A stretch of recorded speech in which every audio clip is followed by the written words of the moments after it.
podcast. I am Casey Coggins, joined by Alvin Hebert. Yes, I'm ready. And Andrew Lara. Yeah, we're here. Another week, another episode.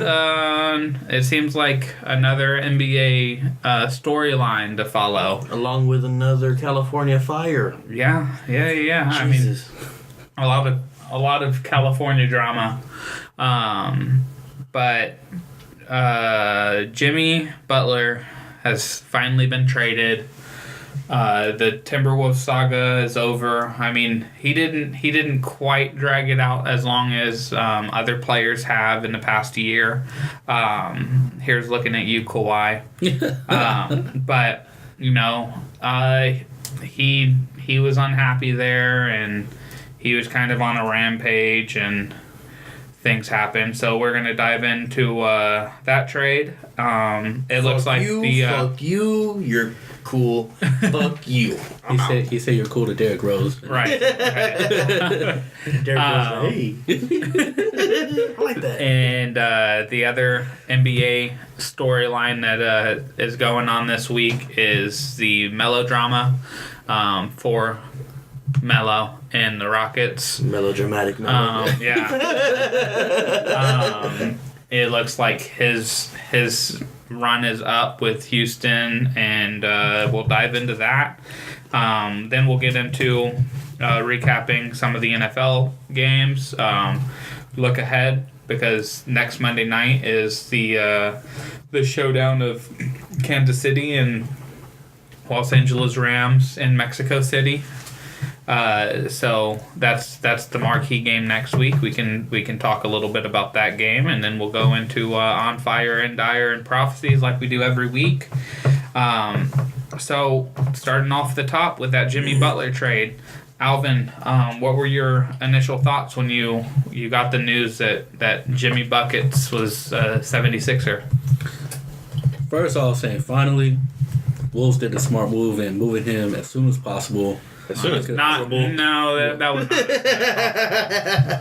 Well, as soon as they can, but I mean, they should have done it a lot earlier. But instead of holding it out, like say to like February when it's the trade deadline and after All-Stars and whatnot, like his value is just going to keep dipping and dipping and dipping in the trade market. So, I mean, what they got, Saric and Covington, they're not bums. They definitely they're good like role players. So they got that 2022 second round pick or something? Yeah, something like that. Yeah, I think it fits the 76ers a lot too. They needed somebody, and they needed somebody quick, and I think he fits them real well, because he's not like a ball dominant player. You can still have Ben Simmons run the offense if you want, but or you could switch it. You could have him being a more ball-dominant guy if you want. But I think it's better with Ben Simmons. He's better on the ball, I think. Well, yeah, Ben Simmons is a point guard. That's the whole thing with Ben Simmons is you have your big three of point guard, small forward, and center with Simmons, Butler, and Embiid, and then you have kind of that interesting X factor of Markelle Fultz. You get J.J. Redick. You have, I mean, they still have a solid team, but you know it's tricky in the middle of the season trading two key role players. They weren't just like into the bench guys. Like these guys helped lead them to where they got last year, and you trade those two guys for a star player. Arguably a top 15 guy in the league, and now, yeah, you have the one extra person, but that one extra person commands so much of, you know, the ball, and like, I mean, the Jimmy Butler hasn't necessarily been the greatest teammate in the last two stops that he's had, so it'll be interesting to kind of see how it all plays out with them. Andrew, what were your initial thoughts on that? I still don't know how I feel about it. I'm not upset about it. I don't think there's a clear winner loser. It's like a wait and see kind of thing. Yeah, it's like, exactly. It's kind of, I feel like it's a little like the DeMarcus Cousins thing in Golden State. It's like, well, Minnesota had this open wound with Jimmy Butler. There's always something new going on. They just kept picking at the scab, and it was never really healing. So getting rid of him, I mean, that's how you start the healing process. But at the same time, you got rid of Jimmy Butler. Right. So it's like, I don't know how I feel about it. I think Philly came out good, but it's a wait and see. Yeah, when I saw that he was traded to the Sixers, I actually don't like the trade for the Sixers, because I don't think getting Jimmy Butler and getting rid of Covington and Saric makes you better than Toronto or Boston. And that's where they were already at. They were already not better than those teams, so I don't think that they actually progressed. And are you going to be able to pay this guy? Like, you still have Embiid's contract is actually almost up because of his injuries, that even though this is his second full season healthy, he's eligible for an extension. Yeah, he's eligible for an extension. Ben Simmons is 2 years away from it. This year and next year he'll be ready for an extension. Well, they still got cap money because of that, because all their talents. Right, but if this doesn't pan out, you traded two very good role-playing players. You traded two 6'9" to 6'11" three-point shooters, good ball handlers, good passers that weren't going to take up much of your cap, that weren't going to go out looking for numbers. They just wanted to go out and, contribute where they could. And you kind of putting Jimmy Butler in there might screw up the team chemistry that the Sixers have. And like I said with Jimmy Butler, he didn't click with Rondo and Wade in Chicago because they were the old heads, and he didn't like the old heads, and then so he kind of forced his way out of Chicago. Bulls fans should know that. He didn't end in Chicago on the greatest of terms. No. And then he goes to Minnesota. Well, and then he doesn't. Also a money situation too. He doesn't. He didn't like the young players who, by his standards, didn't compete hard enough. But he didn't like the old heads that competed too hard.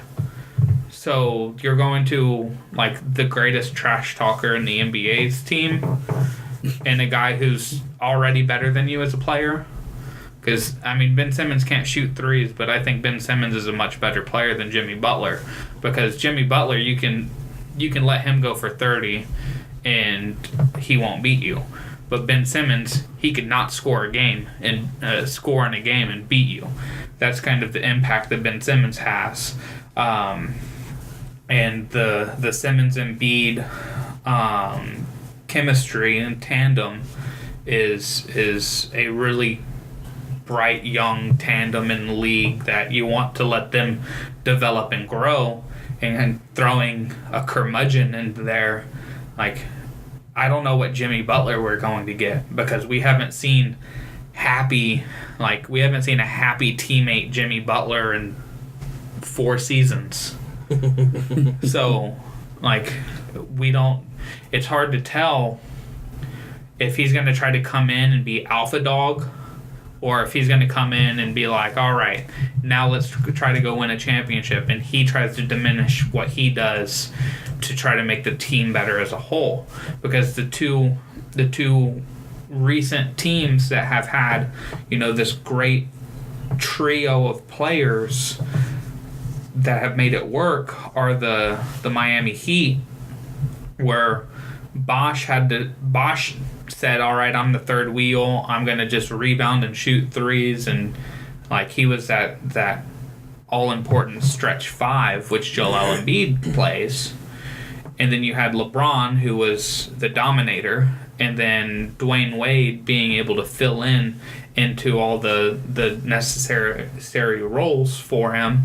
And it was, for the first year, it was Dwayne Wade was alpha dog, LeBron learning how to be alpha dog, Bosh taking the third wheel role. And then right after that finals loss to Dallas, Dwayne and LeBron flipped, and it was LeBron was the alpha dog. He knew what he needed to do going forward, and they never looked back. And then you have Golden State, where you look at Steph, Clay, Draymond, and Kevin Durant, and Steph and Kevin Durant are top 10 players in the league.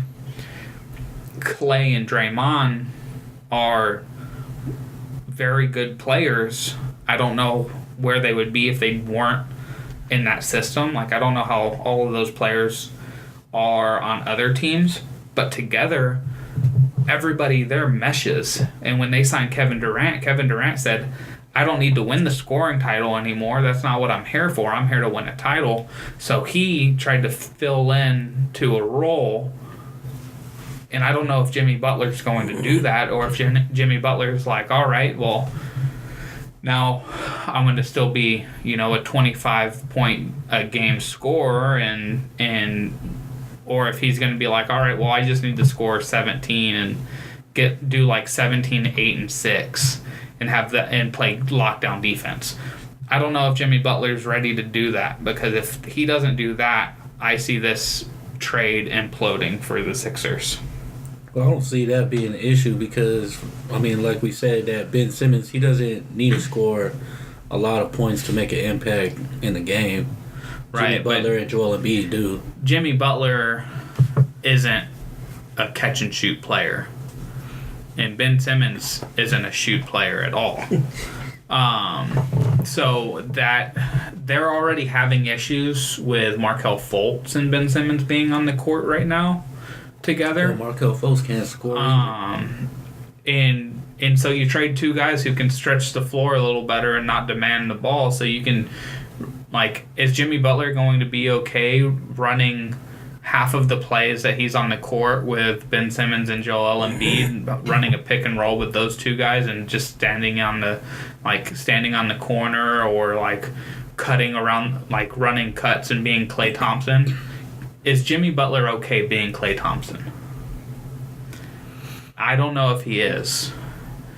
But to your point though, is Ben Simmons is I'm here to win, and I'm going to do what I can to win. So, you might see him take a little bit of a back seat for Jimmy and do other things.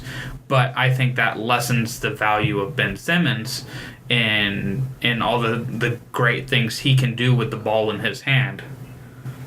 He's not to LeBron level of skill, but he has the same skill set where he sees the court like very few people do in the league. He makes passes that very few people do in the league, and he's also 6'10", so he can get to places and make passes that very few in the league can. So if you're trying to take the ball out of his hands to facilitate Jimmy Butler, then Ben Simmons is just relegated to an onlooker, and that's not beneficial to his development, and it's not beneficial to the 76ers' future. So it could very well work out, and because, they're all great players, but from the Jimmy Butler I've watched over the last 3-4 seasons and the 76ers that I watched last year come onto the scene, and the talent that you've seen a little bit, you've seen flashes this year. They haven't quite got it all together this year. I just don't know how it's all going to mesh.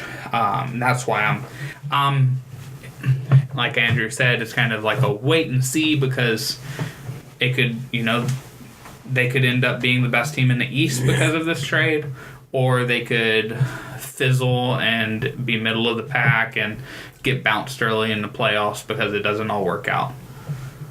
As Spurs fans, we should know the value of role players. The first couple years that the Warriors were going to the back-to-back finals against Cleveland, possibly their third most important player was Andre Iguodala. He won a Finals MVP because of how important he was and he's just a role player. He's not their star player. So role players are just as important as having the stars. And so that's why I'm kind of I'm a pessimist if I'm the Sixers. And that was just me talking about the Sixers, because I think on the Timberwolves side, they like you said, Alvin, like they finally made the trade, and they traded, like it was like they had a line where they were probably talking about trades, and they were like, all right, this is what we want, this is what we want, this is what we want, but if it gets to this point, this is the minimum we'll take. And it got to that like perfect point where they were like, all right, cool, it all matches up, we're fine taking that. Because I think Covington and Sarge and Cat and Wiggins, and when Teague's healthy, and the rejuvenated Derrick Rose and Tyus Jones and the guys that they have on Minnesota, I mean, in 2 years, none of these guys will have knees.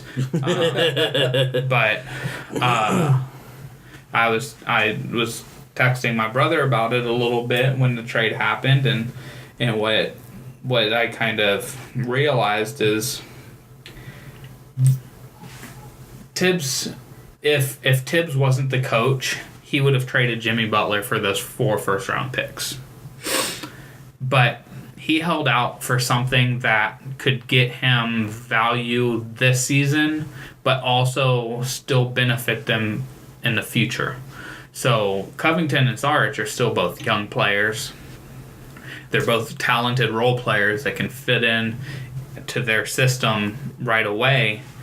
And so it's kind of, they got the best of both worlds for what they wanted. It wasn't necessarily the best trade they could have gotten as far as talent or future potential, but I think it was like the perfect median of what they were looking for. Well, because, you got another people that space the ball. Sarge was a Rookie of the Year candidate a couple years ago, and like Covington, shoot threes, rebound, he could defend the wing, so... Right, he's a 3-and-D guy. You basically got 2 guys that like mold together, you could get a Jimmy Butler. you got a taller Jimmy Butler without the attitude and pride and Covington. Well, I mean, he's a prideful player, Covington, but he's not going to sit there and completely trash the organization and have sex with your girl. You need me. He will trash all your picks and their girls and the coach and the GM, everybody, brothers, family members. You a bitch. And he won't tell you to cut your fucking braids off because you look like a bitch. Can't racist go back to Canada. Get it right, it's Canada.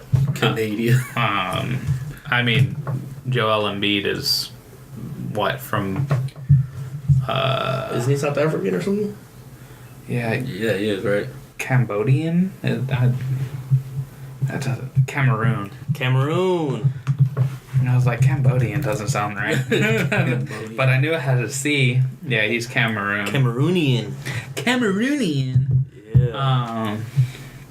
So, on to the next NBA drama saga. We'll start off with you, Andrew, on your thoughts with... Man... I can't even really defend Melo right now. You want to? I've always stood up for Melo. Melo's my dude. I've always believed in Melo. We were all pitching for the NBA to just let him come out with a hoodie jersey. Dog, if Hoodie Melo was regular season, forget about it. He wouldn't be where he's at right now, where he's about to have his contract bought out again, look for someone else to give him more money. I mean, I don't know, man. He's just... I don't know if it's a system. I don't know if it's shot selection. I don't know if he's just trigger happy. So one of the criticisms about him signing with Houston was He's an iso ball player. He's Joe Johnson. Yeah. I saw Joe. But I saw Melo.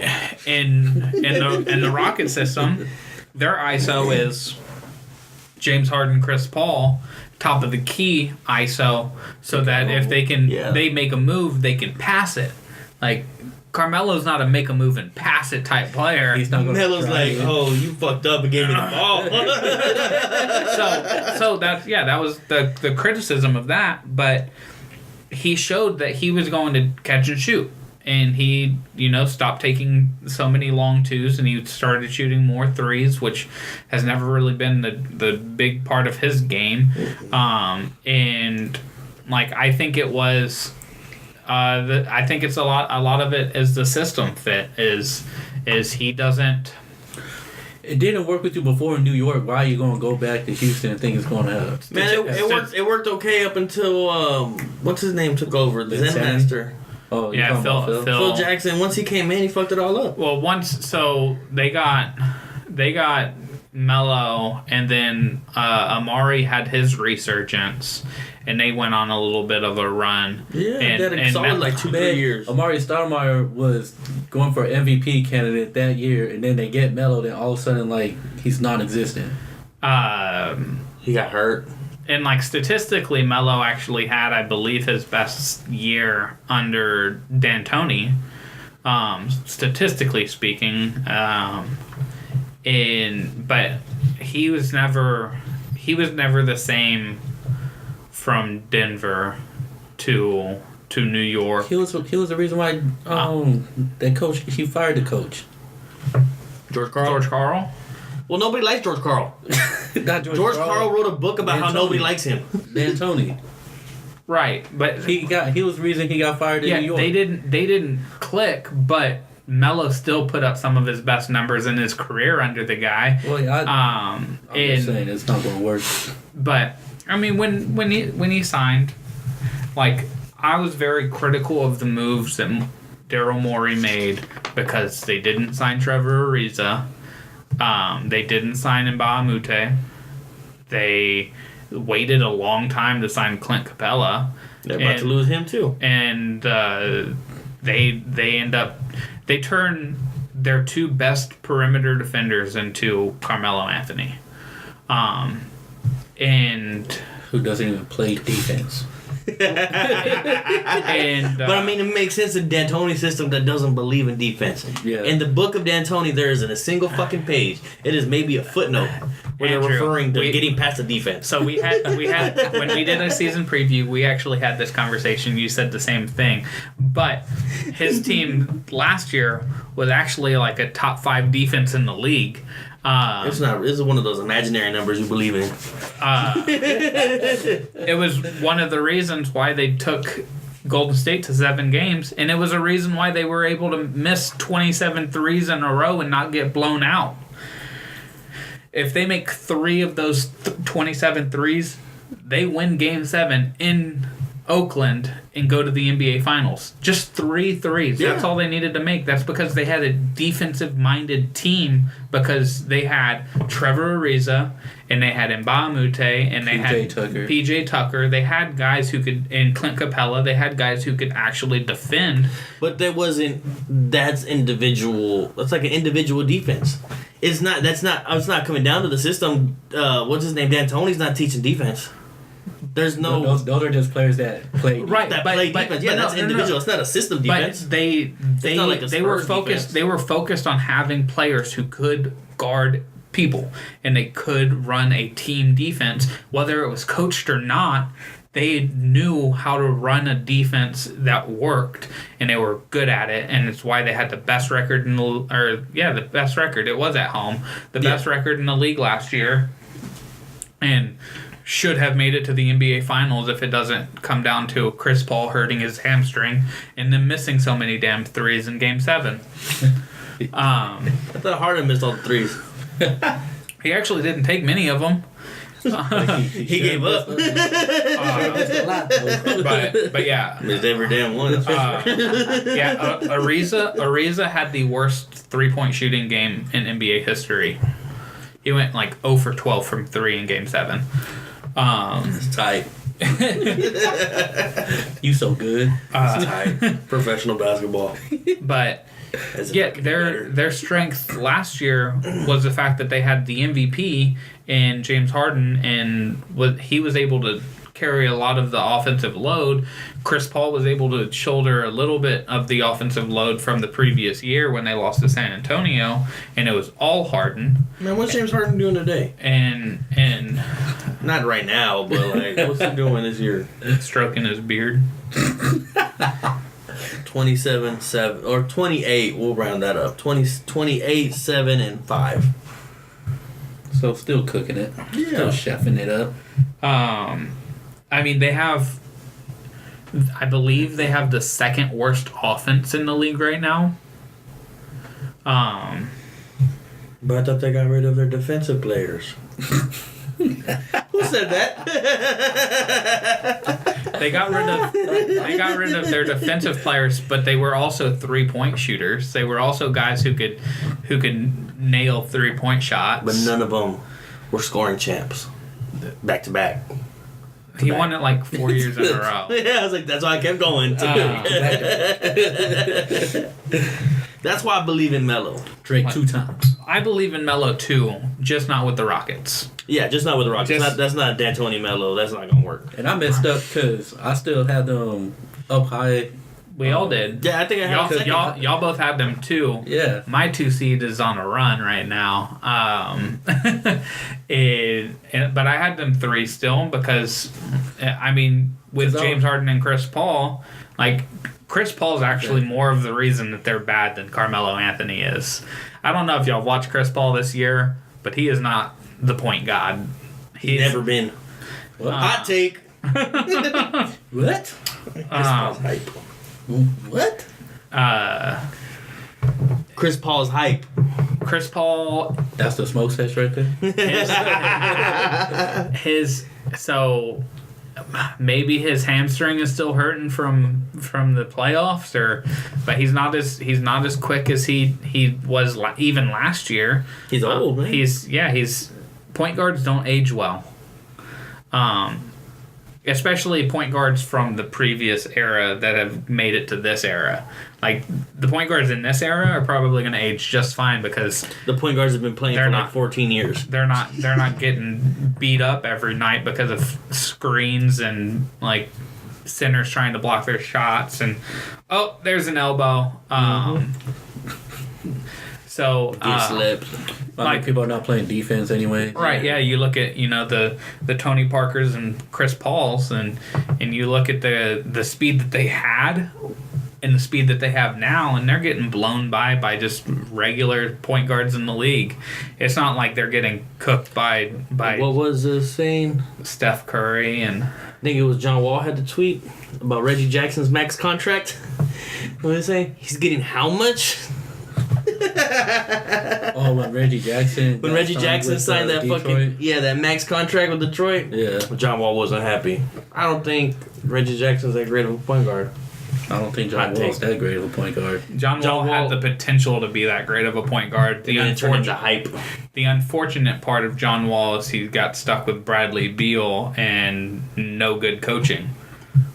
You still have Scotty Brooks, right? That's like I'm asking. That's still their coach. I'm not saying that Scotty Brooks is a good coach. I'm just saying that he's still their coach. I was about to have a panic attack. Scotty Brooks is a great, all right coach. A great, all right coach. He is a coach that can make it to the playoffs. Exactly. He's a great, all right coach. He can get you there. Yeah. He's not a great coach. He's great at being all right. He's a coach that can make great players all right. He's great at job security. So it's just like the Trailblazers. Sounds like Jason Garrett. It's just like the Trailblazers coach. Jason Garrett doesn't have the job security. Jason Garrett just has Terry Stotts. Yeah. Because he got Damian Lillard and CJ McCollum. Pretty much Washington Wizards on the West Coast. Yeah, but they've had more success than the Wizards have. Make it to the playoffs and get bounced out. I think it's still better players though. I mean, better play. I think. Lillard way better than Wall, but it's like their teams. When you look at they're different. They're different players. Like I think if you were to It's a different kind of fucking play style. Yeah, Damian Lillard is in the Steph Curry category of point guards, where he's a fire 30-footers and kind of get your 6 assists and great offensive point guards, where John Wall is a great offensive point guard in the fact that he's like a Russell Westbrook, where he's super explosive. He can grab a rebound and beat all the other 9 guys on the court down for a layup, and he can do athletic things that Westbrook can do. But these guys aren't to the extent of We're not comparing them to each other. and Russ, but that's their playing style. Like if you watch John Wall, you see Russell Westbrook in a lesser capacity, and when you watch Damian Lillard, you can actually see Steph Curry capacity out of him. Like he's a guy who's going for he's a guy who's going for like 52 on 9 of 11 from 3, and he can go for 52 and 9 in a night pretty easily. Where John Wall can go for 40, 11, and 12 and put up these insane numbers because he's so explosive of an athlete that you have to surround those guys with the right teams. And I don't think Lillard has the right team around him. And I don't think Wall has the right team around him. So I think both those guys would be better off elsewhere. And like, imagine if you flipped Eric Bledsoe and Damian Lillard on the Bucks. How good the Bucks? How good the Bucks would be? That team would be super over the that would be so good. fucking salary. But like that, the talent that the Bucks have, That'd be stupid, yeah. like that's. Imagine if you had Embiid on that team too, No, I don't want to. and then Melo, and then Braun. Holy shit, you got a hold of the team. Great googly moogly. So to finish the Melo thing, since we kind of got off of talking about the Houston debacle, where do y'all see Melo landing? What do you see for the future of the future Hall of Famer Alvin? Man, that's a tough one to see where he will play. Like the only possible I could see is the Lakers, just because LeBron James is his friend, and LeBron James he'll go to like the front office and be like, "Give me Melo." I mean, that's how he got Tyson Chandler. Yeah, that's exactly. He literally phoned a friend. Oh yeah. He used one lifeline. He ain't got that one. And then there was another one that surprised me. They said the San Antonio Spurs, but just because of Greg Popovich, and he would coach him into being a. I mean, to be honest, he kind of fits a need. Yeah, I wasn't gonna say it. I was like, I'm not gonna say it. But I've only been fucking campaigning for it for the last 4 years. But here's the problem for that for me. He does fit a need, but I want to see that need filled by the guys on the roster. I want to see the guys on the roster develop into that need, because you've seen it in Bertans a little bit this year, where he's catch and shoot, just firing threes, and he's a much better 3-point shooter than Melo is. He competes better. He's probably a better defender, and he's much younger than Melo is. Like, I want to see Bertans be able to fill into that role. The thing about that is Bertans is white. He's European. Okay. That's racist. Man, that ain't racist. That's just facts. Yeah, you can't be racist against white people. You ever seen White Man Can't Jump?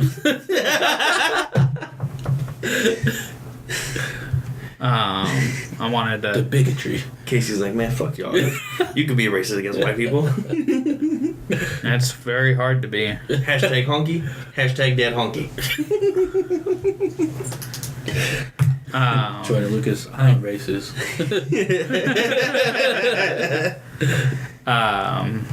Sinead O'Connor. I'm just trying to pull up some of the statistics from the Spurs right now. And we filling it with playful banter.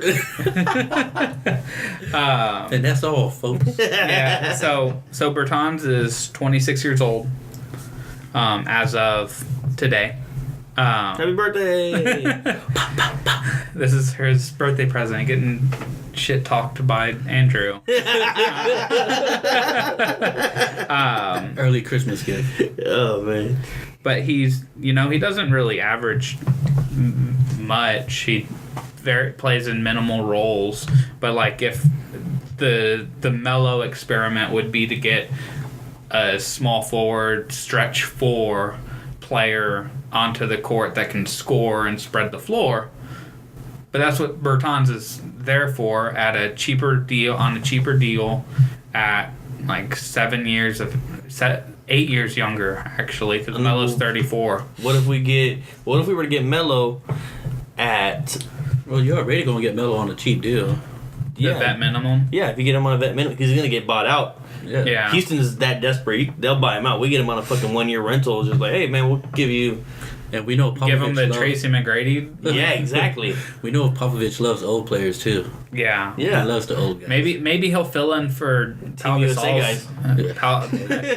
He'll fill in for Pau Gasol's minutes. And that's another. There you go. I forgot the connection with Team USA. But Melo's done with Team USA. Well, Popovich was there. Pops is just starting. No, he was an assistant coach. Yeah. Like I said, he feels a need, but me personally, I would rather.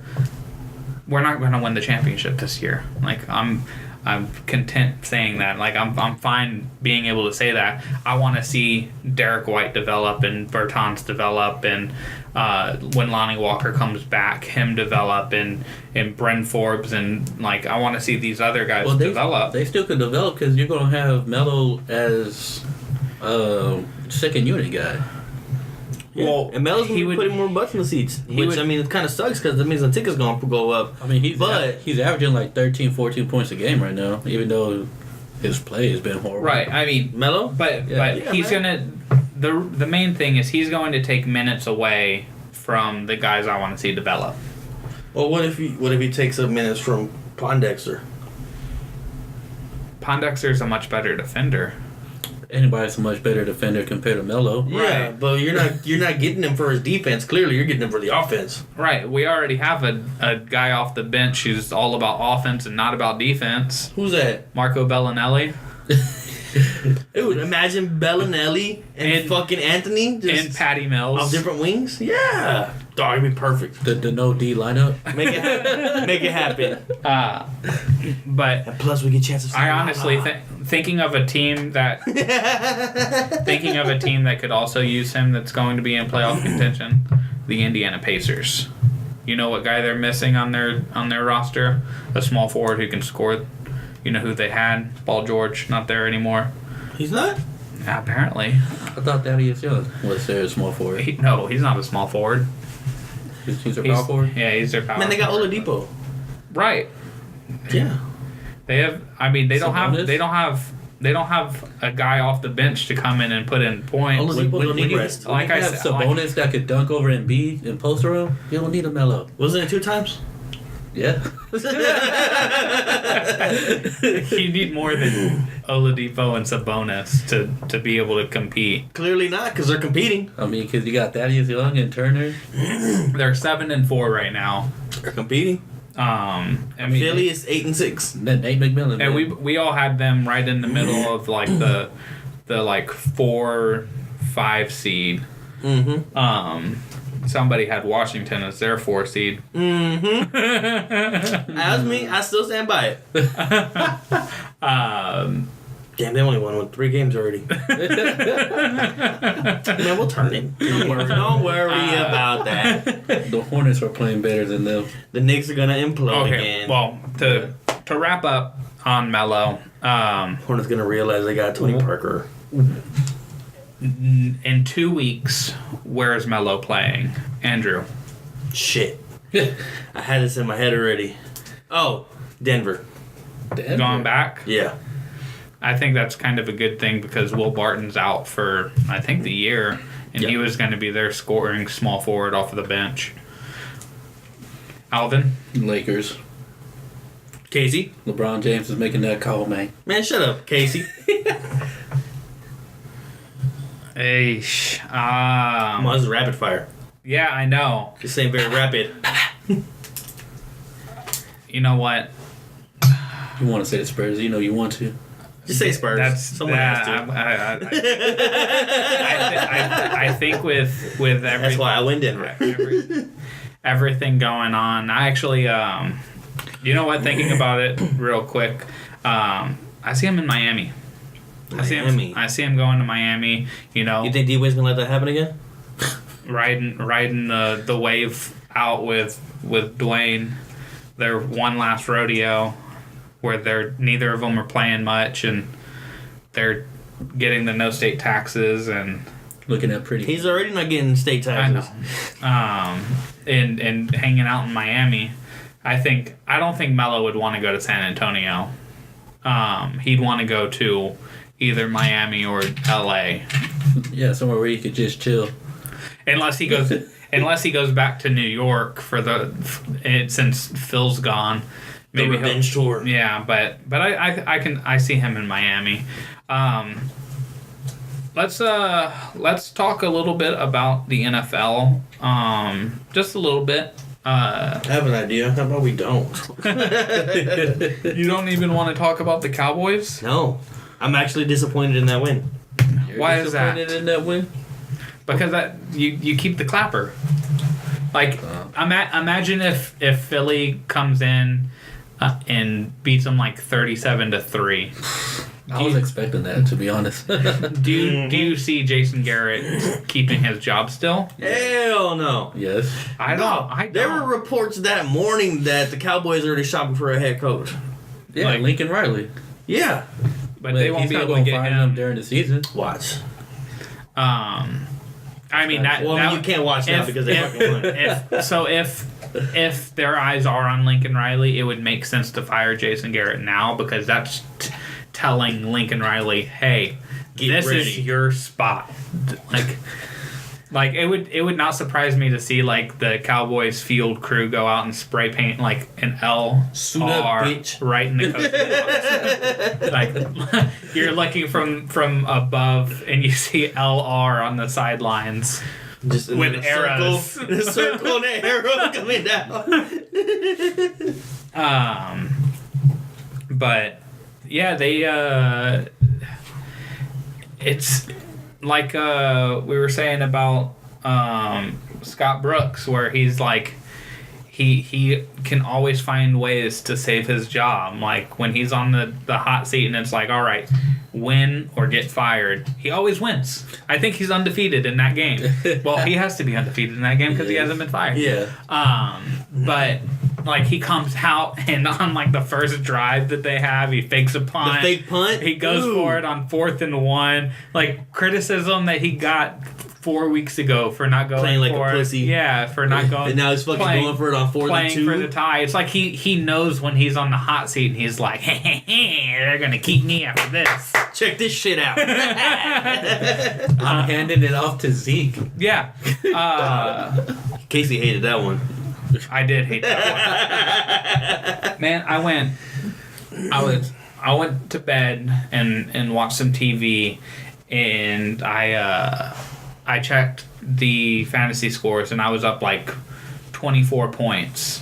And Andrew had Zach Ertz and Zeke Elliott, and he laughs right away. But at the time, Zeke only had like 10 points in the game because he only had 54 yards rushing, and Zach Ertz had like nothing because the Eagles had 3 points or whatever they had at half.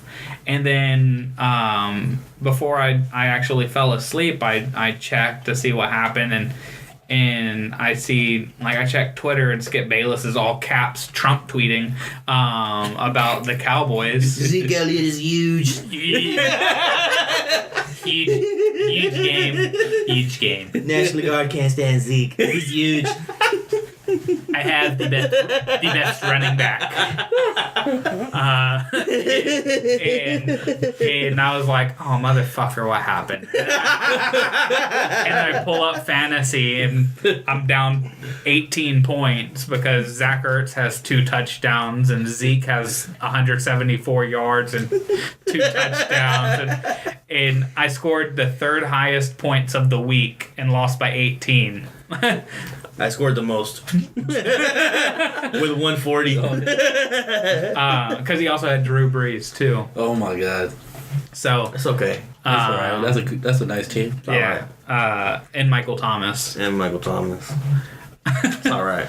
I mean, to be fair, Juju Smith-Schuster scored the same as Michael Thomas, but I got outscored by like 26 points at the running back and quarterback positions. Yeah. But it's funny how the same things we talk about week in, week out with the teams that we follow the closest, where it's like you have a game plan that is known to work. There is literally a game plan to win. Show them your balls, and you have a better chance of winning. Exactly. That's because they're probably like, "Oh shit, what the fuck was that? Did Hit you him see with that?" chicken leg. Just like, hey, bro. Get the bat. Just go to that Baker Mayfield crotch grab. The bat wing. Oh, he showed him the goat. You put your ball sack on the backside, you tuck them, and they bend over and let them see them both hanging right there. But yeah, the Cowboys, when they went 13-3 2 years ago, what was their game plan? Hand the ball off to Zeke, run play action pass, control the clock, play good enough defense. What did they do last night? They ran the ball with Zeke, play action pass, control the clock, play good enough defense. Guess what? That defense was on fire yesterday, though, too. Leighton Vander Esch is... Who's Sean Lee? showing... Who's Sean Lee? Hey, I said that last week. When the Cowboys drafted him, I was like, okay, cool. Like, this is Sean Lee, like, injury replacement. Like, he's like, in case of emergency, break glass for Leighton Vander Esch. But from the get-go, he's been, like, all year, he's been playing really well. Him and Jalen Smith have been like, playing out of their minds all year, and it's showing. And Lawrence. With that defensive line that they have, like, they have a defense that next year or 2 years could be a top 5 defense in the league. They just got to shore up the backside. Yeah. But, you know, that's what Earl Thomas is going to be for, as long as he stays healthy. finally move Xavier Woods to his natural position. Because Byron Jones has all the makings of being a great defensive back. Because he has that... world record? The guy from Arizona and the guy from Atlanta, they play kind of the similar positions, like Buchanan and Jones, Deion Jones, I believe, from Atlanta, and like Sean Buchanan. They play this safety linebacker slot guy, where Byron Jones is big enough to guard the Travis Kelce's, Trey Burton's, and Zach Ertz of the world. Yeah, but with better cover skills. Yeah, and faster. So like, he can play that position. All you need to do is shore up your cornerbacks and safeties. Awuzie's been showing that Awuzie's been playing really well, and they also have the guy that they just drafted last year, Jordan Lewis. Jordan Lewis, who had shown signs that he could be a good cover corner. So, but they're all year it's been offense. What are you getting out from that offense? And a lot of times it's been they get away from the run. Zeke doesn't carry the ball enough, and the game gets away from them. So it's just, I'm not even a Cowboys fan, and it's frustrating to see because I see the same crap from the Lions. It's like you have a game plan that is known to work. Why are you not following it? Like, what is the issue here? Like, it's why I call for the offensive coordinator of the Lions to get fired. It's the same thing with the Cowboys fans calling for their coaches to get fired. It's like you have Just that talented ginger one. players. Yeah, just one. Oh, Scott or two. Linehan. Yeah, Scott, 2 of them. like, it's got to be a combo deal. You got to get rid of both of those guys. We'll keep Rod. Hot Rod. And Richards. Yeah. Yeah. So there's And it's- Colombo. Bring me that ginger scalp. So they Makes that ginger snap. they always find a way to keep Jason Garrett as the coach there. Any other games that you want to discuss from this last weekend that stood out to you? Besides the Panthers getting their ass whooped. They got The Patriots. I get. The Falcons. Patriots, Falcons getting ass whooped. I didn't expect Tennessee to do that to the Patriots, but I did pick them to win because Tennessee matches up with New England. Like that, it's a good matchup for Tennessee, and it's one of the reasons why before the season started, I picked the Chargers to make the playoffs because if they play a team like the Steelers or the Patriots, they match up with that team really well because they're able to get after the quarterback without having to bring blitzes, and they have cover guys that can stay with the wide receivers. Aaron James is phenomenal. Yeah, back he's there. easy defensive player of the year. It's not even a competition They still right don't now. have Bosa. Yeah. All without Bosa. Yeah, so it's for Tennessee, like they match up well with New England because they have Marcus Mariota, who the last couple weeks has shown to be not elite quarterback, but somebody who is very efficient, makes smart decisions, is able to use his mobility as a weapon when need be. And then Corey Davis has shown the reason why he was a first-round pick for him last year. He just dealt with the injuries last season, and this year he's finally hitting his stride with back-to-back good games. So I just didn't see them holding Tom Brady to no touchdowns in that offense. I saw that their last 4 games, they've held every team under 300 total yards of offense. Tennessee's the number 1 scoring defense in the league. Yeah, They hold them down. Well, not scoring, but they're the number 1 yard defense because Baltimore is the number 1 scoring defense. But yeah. Well, I don't think. I think Tennessee leaped them over because Ravens has had what They had 5 bad games. I don't know if it is scoring defense or yards defense, but I know those are the top 2 defenses in the league, Tennessee and Baltimore. And Dallas. Surprisingly. The defense of the Lions, I wish I could say was a little different, but the Lions are a completely different story that I don't want to dive into anymore. The Saints just ran over Cincinnati. Cincinnati was kind of dealing with their own injuries, and they weren't at full capacity, and the Saints had something to play for with the Des Bryant injury, and now they signed Brandon Marshall, so hopefully it doesn't go the same way for him that it did Des. And so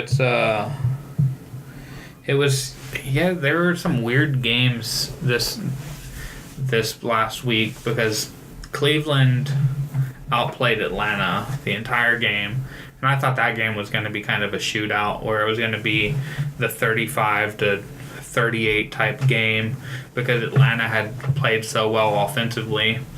But then I forgot that they were playing in Cleveland, which is cold weather, non-dome atmosphere, and the Falcons haven't played well in that environment in a while.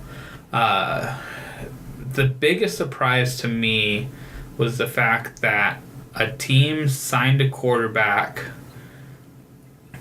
He was named the starter the day before, makes his first start with the team, and they win 41-10. That's The Bills blew out the Jets. And Sam Darnold was hurt, but like he's not the reason why they're getting blown out 41-10. Like losing him shouldn't make a 41-10 type game, but that's your like defense and off. But I don't think they had I don't think they had Enunwa. I don't think they had Robbie Anderson. They were dealing with a lot of injuries too, but it's the Buffalo Bills, and we've seen like they have a good defense, but offensively they were starting Matt Barkley. And the last time he played well at quarterback, he was at USC. So it's just such a some of these games each week just are so surprising, and that's just how it goes, I guess. But we do have the game of the year coming up. I think if the Saints and the Rams were to play like this time of year or later, that would have probably been one. I think they played too early to call it the game of the year because we have 2 9-1 teams playing in Mexico City coming up next Monday night, with Kansas City technically the road team to the Los Angeles Rams. What is y'all's outlook for that game? Andrew, what do you see in the future of that game? I see a high-scoring game, and I see the Rams coming ahead out of it. And even, I feel like they're still going to have that home field advantage because they're from LA, playing in Mexico. It's not that far. I think that Mexico region is going to get more for the Rams than it is for the Chiefs. But yeah, I see the Rams coming out. Yeah. Alvin? Same thing. I think it's going to be a shootout for sure, but I think Kansas City is going to win just because... you have Patrick Mahomes as your starting quarterback in fantasy? In one of my leagues, yes. But I just feel like both of their defense are lacking, so I just see that Mahomes will just have a better day than Goff. I think that's what it's just going to be boiled down to. Yeah. See, I'm with Andrew in saying LA pulling it out. Not because they have the home fan advantage, because being Los Angeles and being in Mexico City and having the Hispanic culture kind of transferring. I don't know how much that's going to play into it, but like you said, Alvin, the defenses on both sides are lacking, but one defense has a dominating defensive line, and the other defense doesn't have anything that dominates. And the other defense is the Chiefs. So I could totally see it being a run-em-up game and being 42-38, something like that, and it come down to Aaron Donald making a play like he has all year. But with the Chiefs, it's how many offensive possessions are they going to have? Because the Rams have Todd Gurley, and the Rams coaching staff should know that. They just witnessed it. Both teams have had a game where they played an elite offense. I don't know if the Patriots game for Kansas City was a misnomer by the Patriots because they've been so up and down with their offense. They beat Buffalo 26-0, but that game was close for the whole first half, and they weren't able to score offensive touchdowns. It took trick plays to get them to move the ball against Buffalo. So, but both teams have had those games where the other team was kind of scoring at will, and they should know that each one of these teams can score at will. So it'll come down to who can limit the possessions and who can score touchdowns.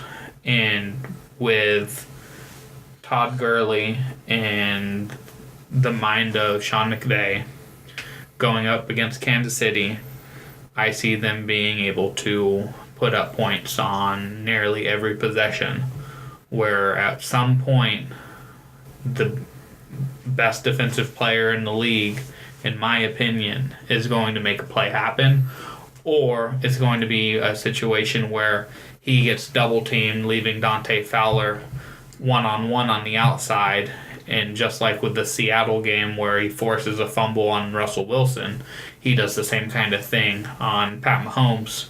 But I do see the Rams winning this game and Kansas City losing their second of the season. But this is, at this point of the season, the game of the year. I think this is mainly also because it's on a neutral site and on Monday night, and there's a lot that two of the top three offenses in the league and two of the main renovators of offense, like the ingenuity that Andy Reid and Sean McVay have on offense. It's going to be an exciting game. But then, down the line, depending on how the rest of the season fares, you have a Week 17 Saints-Panthers game where that could very well determine that division. With the Steelers rolling, the Saints play the Steelers in Pittsburgh. There's another big-time game. The Chiefs have to play the Chargers down the road. So there's going to be a few games that are going to be some like prime time playoff implication, division implication games. But I don't know if any of them are going to live up to what we're going to witness next Monday night. Before we move on, anything else that y'all want to talk about on the NFL side? Anything that stuck out to y'all that you would like to touch on before we move on to On Fire? No. All right. Well, Alvin, lead off. Who's on fire for you?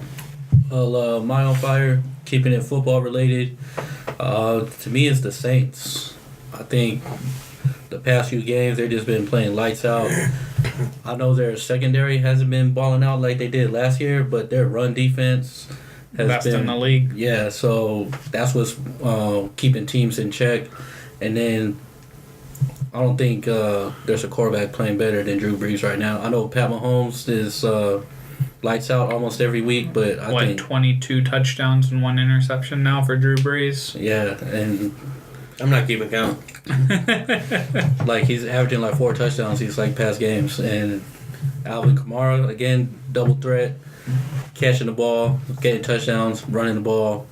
It doesn't matter. Like right now, Sean Payton and the Saints, they're rolling through teams. I think they're the best one loss record team right now.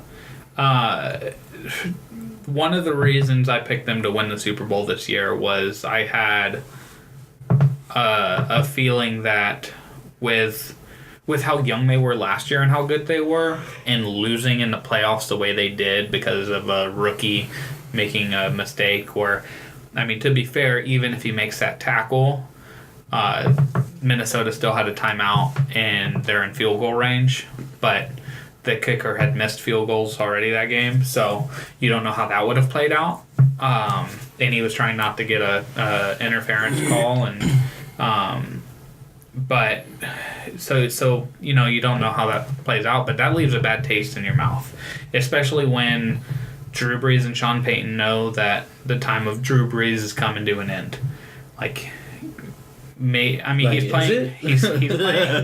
He's playing great this year, but Tom Brady won the MVP last season, and look how he looks this year.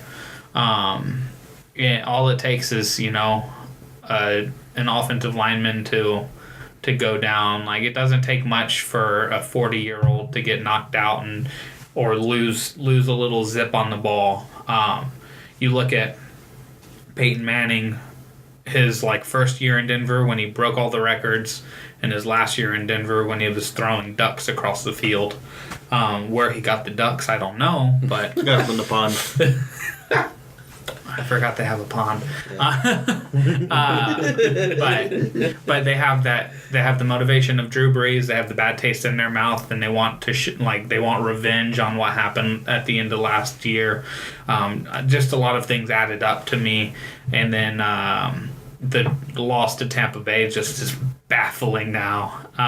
It's like an aberration game. Yeah, so like the Bills in Minnesota. It's like that Bills in Minnesota game, exactly. But it's Ryan Fitzpatrick's numbers on first games of the season are ridiculous, and games that he has so much time to prepare for. So that Ivy League mind. So they're playing outstanding, and I'm hoping they can keep it up. On my record prediction, I actually had them going 14-2 in the regular season. Man, and this was a game they said that the Saints could struggle because how well Cincinnati plays at home. Yeah, but they also didn't have AJ Green, and they don't have Tyler Eifert anymore, and when do they ever have Tyler Eifert? Right, about three games a year. But it just the first three. So they had to try to rely on Joe Mixon being able to run the ball, and you're going up against the best run defense. So now you're going to have to throw the ball, but you don't really have a breakout receiver, so none of the guys can get open. So it was just, I think if Cincinnati was at full health, it could have been a game where it was a little scary. But how banged up Cincinnati was, I don't think there was any way that they were going to keep that game close. Andrew, for your on fire, who do you have? My on fire, I got the Lakers. A little surge. They've won 5 out of their last 6 games this past week. Ever since they got Tyson Chandler.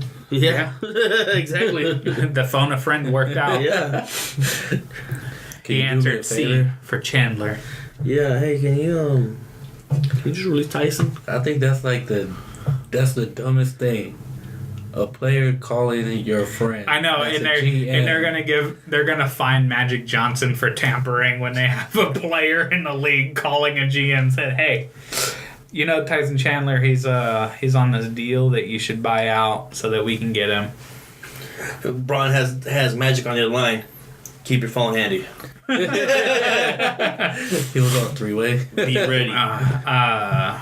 But man, I saw they put up some statistics of LeBron James and clutch, crunch time, the 5 points within 5 points or less in the last 5 minutes of games. His free throw numbers. Oh, they're terrible. He's a 46% free throw shooter. That should kill him. And then the smaller amount of time, the worse it gets. Mm-hmm. Yeah. Within 5 seconds, he's like a 30. He's like Ben Wallace up there. Yeah. And I can't believe that because he's only a 78% free throw shooter for his career, so he's not Rick Barry. But he's not Shaq. But he's not terrible. I think Kobe through his career was an 82% free throw shooter, so he's not very far behind him. Mm-hmm. But he missed another couple last night. It makes a difference, man. Keeps the game close. But Kuzma gets the offensive rebound, misses the follow up, and LeBron gets the dunk. Yeah. But I still think that they're working out kinks, and getting Tyson Chandler helped work out some of those kinks. And Tyson Chandler was just a Band-Aid. Cover up the defense, the leakage on the defense. Right, and I thought they would be good enough offensively running a smaller lineup. But I did the math wrong in my head when we were talking about this earlier because you brought up they only have JaVale McGee, and Andrew's comment is bum ass McGee. Yeah, Bum ass. Bum ass JaVale McGee. In Shacked in the fool McGee. Trash. Shackton McGee. Make a T-shirt. Trash can with the McGee jersey. Fucking headband. Oscar the Grouch wearing JaVale McGee. JaVale the Grouch. But, I was like, you only need to play him like 18 minutes a game. And then I'm like, shit, there's 48 minutes in the game. What are you going to do for the other 30? I think he was just averaging 15 minutes a game. Yeah, and so getting Chandler can play another 15, and that allows you to play that small ball lineup 28 minutes. Like you get at least some leeway of being able to run a small ball lineup out there. But they're, like I said, working out the kinks. I knew that they would get on a run. That's just kind of how the LeBron teams go. They'll make a run. He's gonna make a story about it for the Players Tribune. Yeah. Or no, what is his thing? Undisputed. Undefeated. Yes. Undisputed is that. It's the Skip There's Bayless. Skip Bayless Bayless. show. Yeah, I mean, there's like uninterrupted and undefeated and undisputed. And First take. Oh, then he's got the shop. Like Yeah. the shop. Yeah. I was gonna do it on HBO. Duh. Same regular ass TV. So they'll probably make a little bit of a run. They're at 7-6 now. They're now the 8th seed in the West, and I know it's way too early to talk about playoffs, but from where they started and where they are now, much better. My fire is UCF. They continue to win. How many is it now? 14 straight? No, it's like 19. 19 straight? Because they went 12-0 last year. And I think they're 7-0. They might be 8-0. That might have been their 20th win in a row. But it wasn't necessarily how many they've won in a row now. Oh, aren't they on fucking... But it's the fact Playoff that... talk? Yeah. Yeah, it's the fact that they stay... They're 9-0, so 22 games in a row. It's that they keep winning, which keeps them in the conversation. Unfortunately, they're not going to get into the playoff unless they expand it to 8 teams. But with them continuing to win, it makes the case to go to an 8-team playoff stronger. Well, it's going to go back to when TCU had those 2-3 years that they were like winning, like those being undefeated. So What about U of H? None of those teams have ended up going undefeated in the playoff format. UCF is the only one that's gone undefeated. Not in the playoff format, but I meant like back then when they were winning a lot of those games, but then there was Boise should they State be in the national Boise game, State's or the should they not? main non-major conference, non-Power 5 conference undefeated team that probably should have at least gotten one game. But the problem with that is you have to go undefeated every single year in order to jump like out of the you're a non-Power 5 team. You're a mid-major. So like UCF has to go in and say, all right, well, we're gonna play Notre Dame, Ohio State, Texas, OU. Like they have to schedule all of their non-conference games as top 10 ranked teams. But the issue with that is in college football, you're creating your schedule 6, 7, 8 years before it actually happens because you're trying to set up a deal with these schools where it's like you get a home and home, where it's like, all right, well, we'll play each other in 2023 and 2024, and like for some of the teams, it's like we'll give you $5 million to play us those 2 games.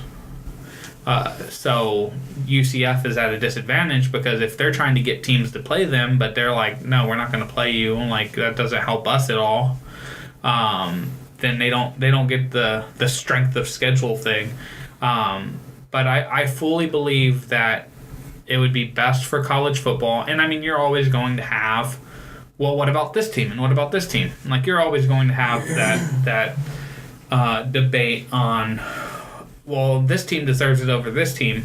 But if you go to 8 teams, you allow all Power 5 conference champions to be in the playoff. And then you have 3 at large, where you can give UCF, an undefeated UCF, a chance to show themselves against top teams in the country. And then you give, say Alabama doesn't win their conference, you give them a chance to show everybody. You get the big schools still in there. So instead of having they did that for them last year. Exactly, and that's what I was about to bring up is instead of having the like, well, you have 2 SEC teams in the playoff. Like, 2 of the 4 teams are from one conference. What bullshit is that? Even though Alabama was the best team in the country last year, with an 8-team playoff, that debate ends because you're going to have 2 teams from the same conference in there. So now it gets into a 9-2 Michigan over a 10-1 Ole Miss. Ole Miss isn't going 10-1, but like you get into those discussions, but you're already in those discussions. But you at least narrow down UCF should get a shot, or they won a conference championship. Do you not care about conference championships anymore? And all that shit. Apparently they didn't, because they still put Bama in there. Well, I mean, the same thing happened the first college playoff that Ohio State won. They put Ohio State in there over Baylor and TCU because Baylor beat TCU that year, but Baylor lost to OU and TCU beat OU, and so they ranked TCU 5 and Baylor 6, and they put Ohio State in there because the Big 12 didn't have a conference championship game, and they added a conference championship game now. So now on to Endire. Really quick, I'm just gonna hit it. New York Jets, you're Endire. Blow it up. Just blow it up. Just the whole team, really. Get out of the stadium with the Giants. Like just move away from Jersey. Something. Just change something, because you haven't been a competent franchise in ever. You got lucky that Joe Namath won 1 Super Bowl, and you got lucky that you got to 2 AFC championships with Mark Sanchez and Thomas Jones and Rex Ryan, and because of Darrelle Revis. A couple seasons you had like intermittently through the last like 45 years, like. You just got blown out by the Buffalo Bills. Now, I know that we said that they blew out the Minnesota Vikings, but like it's still like you're 2 and whatever now, and you got whooped by somebody that called off the streets. Yeah, everything is bad with the Jets right now. Alvin, who's in dire for you? My dire, the Rockets, just not looking like the top team that I thought they would be. I mean, Suckfest 2018. I knew like their defense would have been lacking, but I was like, it's a D'Antoni system. They don't play defense, so what would it matter? I figured that Paul Defense and Harden would still carry them through the regular season, but not looking good. You're looking to cut him now, so, and you lost possibly your 2 best defenders. I know one of them for sure, and Trevor Ariza. You could probably debate PJ Tucker over at Bama Butte, whatever, but now you're missing them. I mean, I was critical of that move before the season started. I'm critical of those moves now. It doesn't change. Yeah, I mean, it changes the Rockets, but it doesn't change my opinion towards it. Andrew, in dire for you? My dire has got to go to the Cowboys. Despite the win, we have to. The Ginger lives another day. Another clap for the clap. I guess we got to take a couple more losses before he's out again. Before we start having that conversation again. Here comes another 8-8 year. Damn it, man. Clap just always finds a way to clap back, huh? Yeah. You know what? I still stand behind him. Hey. I can't support them until he's gone. Hey, last night was a clap on game. Next week, clap off. He's the clapper.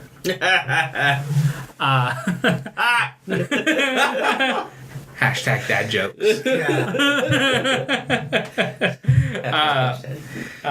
We'll follow that up with your prophecy. My prophecy. On fire with the prophecies. I mean, you even picked the Cowboys to win. I don't know what were you trying to reverse jinx now it? you're over here like sulking about it. Yeah, man. I don't know what I'm hoping for. I'm just called me now for your free reading. Now my prophecy this week is I don't think the Pacers are done making roster changes. Not the Pacers, the Sixers. The Sixers aren't done making roster changes. I expect another trade coming through to fill in not a void, but their bench, some depth in the power forward position. Melo. Yeah. Woo woo. Alvin, on to you. Now, I'm saying this as my prophecy is for hopefully the reverse. So we could see some changes. I'll say the Cowboys win. But really, I'm hoping because I say they win, they end up losing. We know how we know how a reverse jinx works. You're like a child telling a story. I'm gonna do this because of this, and this is what I mean by it. But really, this isn't what I'm trying to do. I'm trying to do this right here. Make sure we're all on the same page. And because sidetrack, this is what also happened in the background. So because of this, we want to make sure that this happens so that this works out for everybody. Yeah, for everybody involved. He's like, yeah, man, shut up. I mean, to be fair, the Cowboys losing this game isn't going to fire Jason Garrett. No. The Cowboys losing this game, the next one, and probably the one after that would maybe get Jason Garrett fired. We'll talk about it. They'll start talking about it again after 2 losses, and then the third one. If there's a third loss, that's when he's gone. The third one is in the NO game, so expecting them to get their ass whipped anyway. And they're gonna win like 53-6. Yep. He's gonna fucking throw his balls out on the field again. Drew Brees has his worst game. And It's gonna be more of a defensive win than anything. Football is going to football us. Well, neither of y'all did it, which I was kind of expecting. Syracuse is the number 12-13 ranked team in the country right now in college football. They are on the road in South Bend, playing the number 3 Notre Dame team. Syracuse is gonna win. No, they're not. They're gonna upset Notre Dame just like they upset Clemson last year. No, they're not. Shutting it down. No, they're not. No. They got Rudy. So. Rudy. But I mean, every college football year has a big shake-up upset, and Well, how many upsets happened this last week? not many. It was like 2 or 3, right? None of the top 4 teams. Well, I mean, I think the biggest one so far has been Ohio State, but they get upset every year, it seems. It's common. They still get into the playoffs somehow, but I think it's, Notre Dame has had their run, and they're due for their loss, and they're playing a very good Syracuse offense, and I think Syracuse is going to be able to put points up on the board. And I think it'll be more points. McNabb is going to be at the game. See, the way it works is if you score more points than the other team, you win. What? I think Syracuse is going to have more points than Notre Dame. So that's my prophecy. My other backup one, because I kind of had a feeling that there was a chance y'all would look through college football and be like, oh, Notre Dame, yeah, they'll get upset. Was the Lakers play Portland, Orlando, and Miami this week. And I was going to say that they're going to sweep the week. But that wraps up the episode of the Benchwarmers podcast this week. Lakers gonna lose to Mo. That's my nigga Mo. I have Casey Coggins, joined by Alvin Hebert. Check y'all later. And Andrew Lira. See ya. See y'all next week. Take your girl, pay you no mind. Stealing hearts is what we do. Watch out, girl.